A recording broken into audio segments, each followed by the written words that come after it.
moni kulikonse kumene mukuonera komanso kumvera uthengawu. Tikufuna tikawunikirane chinthu chimodzi chimene ndichofunika kwambiri mu nthawi imene tikukhala moyo, chifukwa udindo owerenga Baibulo patokha, odziwerengera Baibulo patokha tausiya kwa anthu ena.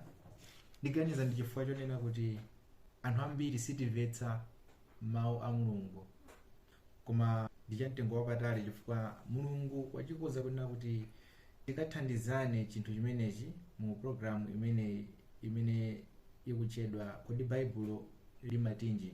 Tisanayambe kupita mavesi angapo, tikawunikirane komanso kudziwitsana kunena kuti Baibulo limakamba za machitachita a Mulungu komanso anthu mu nthawi imene ife kudalibe kapena kuti mu nthawi yakale.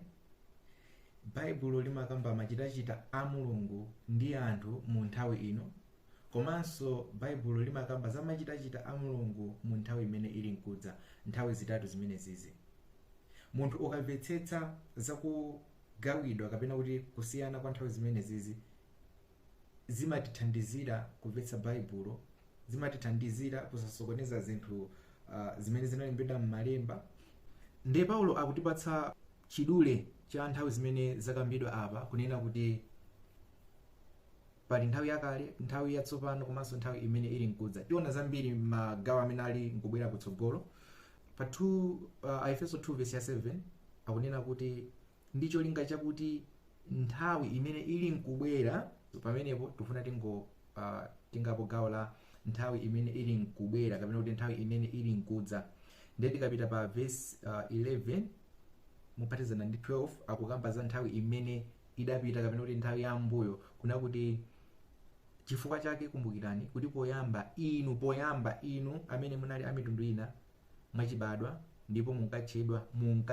Kumbukirani, sukumbukira chinthu chakutsogolo, umakumbukira chinthu cha mbuyo. Nde verse imeneyo Paulo akutithandiza kumvetsa za nthawi imene inali, imene akuti nthawi imeneyoyo kukamba za ife a mitundu tidali opanda Khristu, tidali alendo ku malonjezano a Israeli. Zimenezo zikupitirira pa verse ya 12. Pa 13 akuti koma tsopano, ngakhale kalero tidali akuti koma tsopano mwa Khristu Yesu inu amene nthawi ina munali kutali mwabweresera chifupi kudzera magazi a Khristu. So pamenepa Paulo akutithandiza kumvetsa mwachidule za nthawi zitatu zimene zili m'Baibulo, zimene Mulungu akhala akuchitachita ndi anthu mosiyana. Osati kuti Mulungu amasintha khalidwe lake kapena kuti amasintha chimene yali, koma amasintha machitidwe ake ndi ndani? Ndi anthu. Nde timafuna tunikirane mwachidule kuna kuti pamene tikuwerenga Baibulo tikuyenera kutsata fundo zina zake, kuti patokha tikamawerenga tizitha kulimvetsa Baibulo. Tisamadalire anthu ena ake kuti akambepo zina zake nkuti mwina mpokhapokha pamene tingamvetsetse. Pali zinthu zina komanso zambiri zimene mwina patokha titatsata ndondomeko zimenezi titha kukatani kumazimvetsa patokha. Ndipo anthu amene amadzitcha a Mulungu kapena amadzitcha atumiki amayenera kumapereka mfundo zimenezizi kwa anthu kuna kuti akazindikire chimenechi, koma mwina nkuthekanso nawonso satani sazindikira chinthu chimenechi.